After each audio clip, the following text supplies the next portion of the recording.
Kasama mo na ang iyong DJ na nagmahal, nasaktan, natuto, at ngayon, hindi na uto-uto.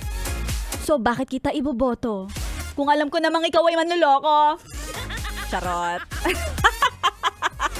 O, diba? Alam mo, bes, eto lang ang natutunan ko. Pag mabuting tao, malaki ang boto. Pag, alam mo, medyo may pagkahudlom yan. Alam mo, dating may bisyo, tapos magsaservisyo.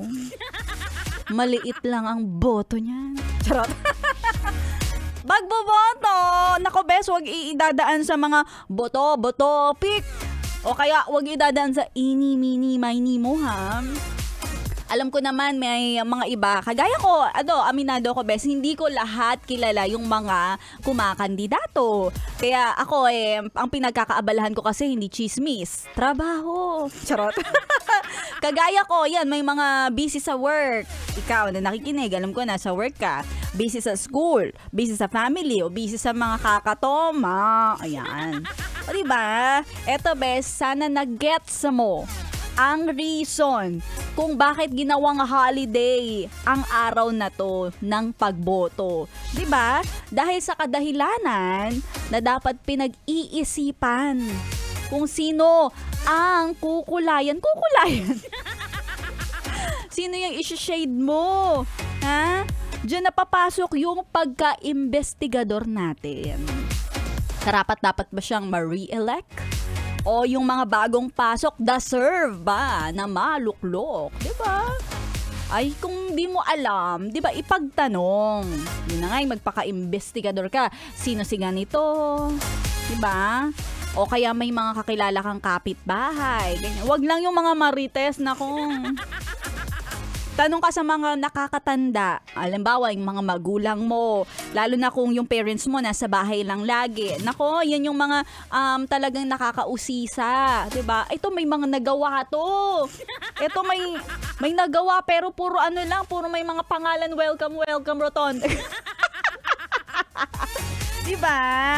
Ako, in my case, yung tatay ko talaga mapagkakatiwalaan ko sa ganyan. Kasi maraming mga kilala niyo mga pamilya bawat kanto, tsaka bawat block sa amin. 'Di ba? Alam niya kung sino yung mga basagulero, mga ganyan.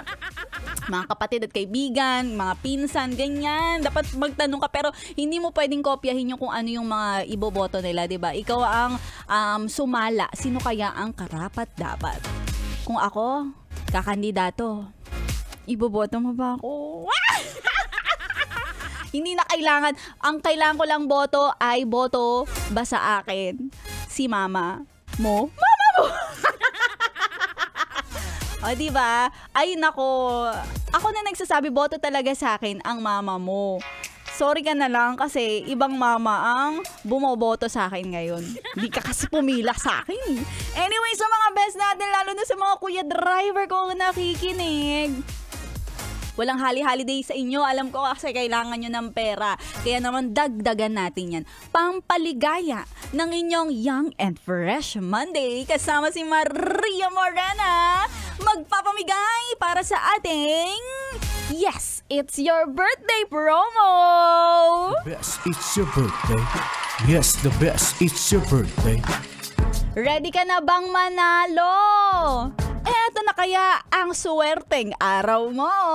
Marami na bes ang nabiyayaan. Marami na nagsabi na legit to, hindi ito scam. Kaya para sa mga PUV driver na kagaya mo, bibigyan kita ng 1,000 ngayong araw na to. Ang kailangan mo lamang gawin, makinig at tumutok dito sa 101.1 Yes the Best. At kapag ang naispin ng roleta ay birthday o kapanganakan mo, wala kayong magagawin kundi kumaripas ng takbo papunta dito sa MBC Building, Vicente Soto Street, CCP Complex, Pasay City para i-claim ang iyong papremyo. Dala lamang ng valid ID para patunayan na walang pagkakamali. Oo, talagang ikaw ay pinanganak ng birthday na iyon. O siya, sige na, eto na, wag na natin patigalin, i-spin na natin ng roleta.